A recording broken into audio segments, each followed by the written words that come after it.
our get stats with the video ID.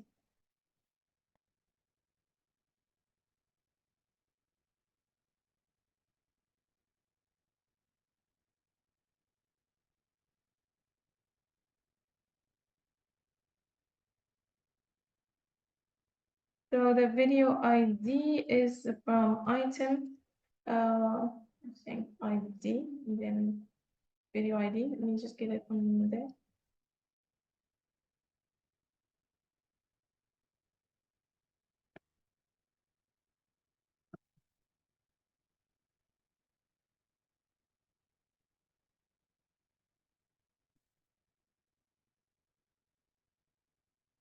All right. So that would be, so that would give us the views, let's say number of views equal. And then we have the channel ID that we can also get from, we can get from the snippet here. So item snippet.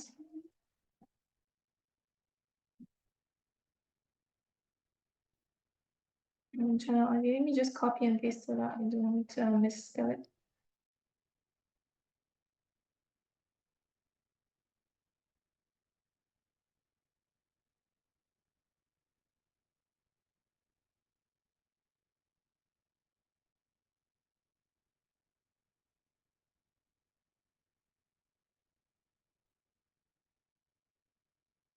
All right, so this is the views and the channel ID per video.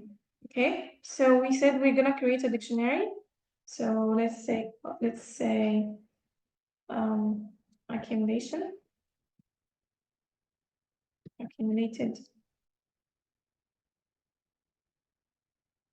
equal dictionary. So that's an empty dictionary.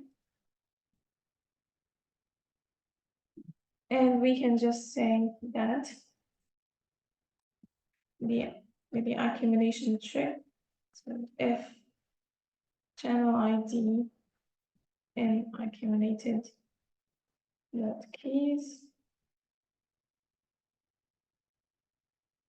then we just add the views to what already existed.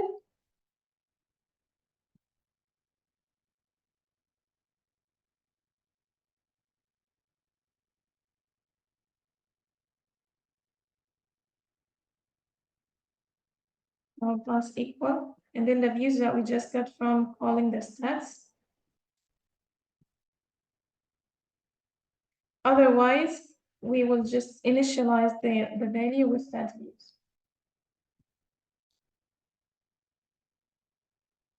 Okay, now in the design, we decided to have another function that says a channel ID, that the one that would loop over every item in that dictionary and replace the ID with a with the name, right? So this accumulated dictionary needs to be accessed in another function, right? So it is a good idea to make it a like an object levels variable. So by using the reference self.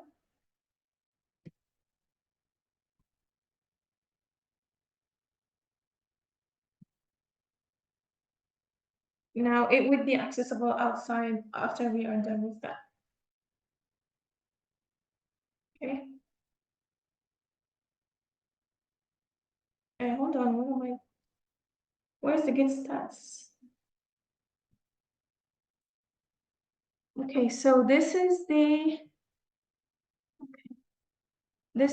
get popular videos. So for every video, we need to call the get stats, right? So inside the get stats, we get this from there.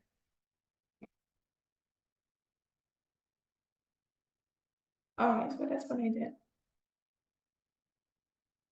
Okay, so that's what I did actually. Right, so when we get the stats, we get the view, and then we get the good. We didn't implement the get stats yet. Okay. But eventually, now we're implementing this, assuming that the other functions are implemented, okay? And then we're gonna add the details for them later. So now, eventually, after we are done, we can call the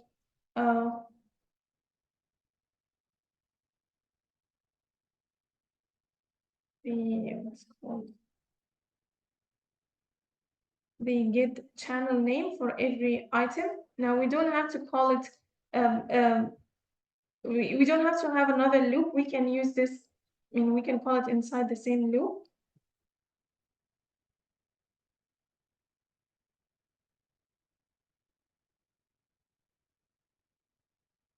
Okay, so we can also call self the get channel name, and we need to send in the channel ID here.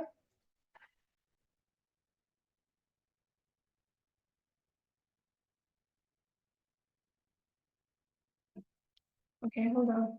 So this is the loop running over the videos, right? We need a loop that runs over that dictionary after it is done. So after we have this dictionary done, we need a loop that loops over the items in the dictionary so that we can replace the ID with the channel IDs without duplication. So so I'm gonna get both the channel ID and the views from that self-accumulated, so this dictionary.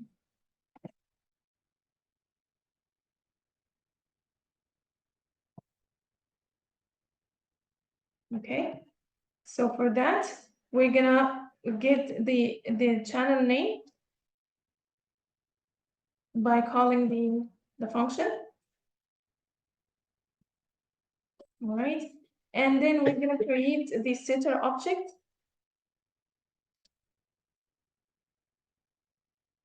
Trend setter based on that channel name and the views that we had accumulated. All right, and then we just add this setter to the list that we have. And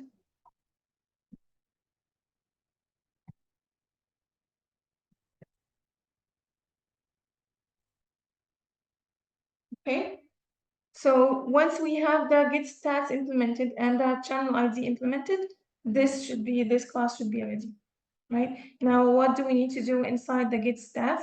We just need to create the request that would give us the details of the video.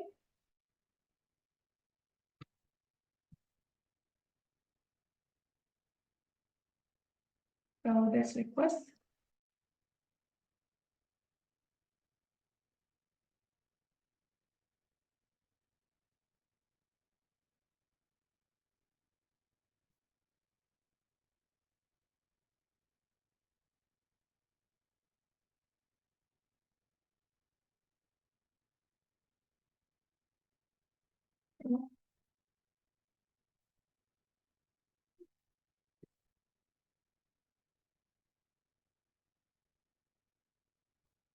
No, the YouTube that is the shared object. Okay. And the video ID is just the name is different here.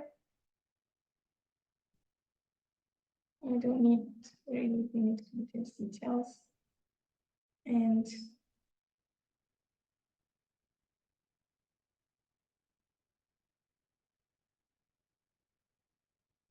I just almost indentation here.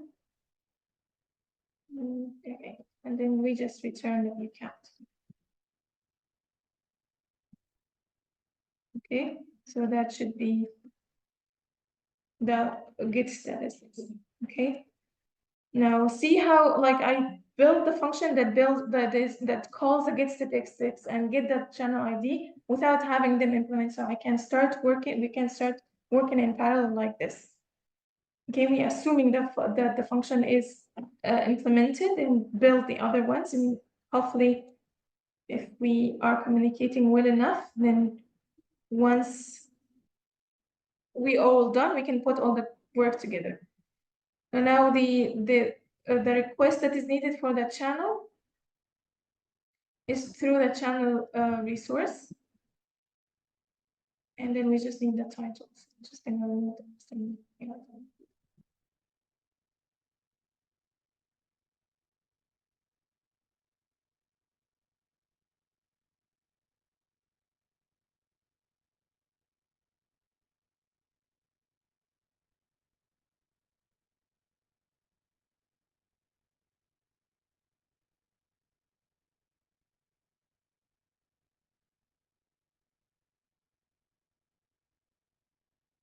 Okay, so this would be self, and this would be the channel ID that I'm sending here. Okay, and then we just return data.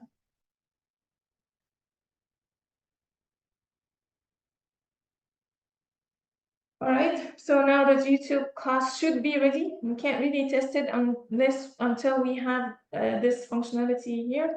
So the trend setter by location. So for that, maybe we can have a constructor. I don't know if we don't want to rush it.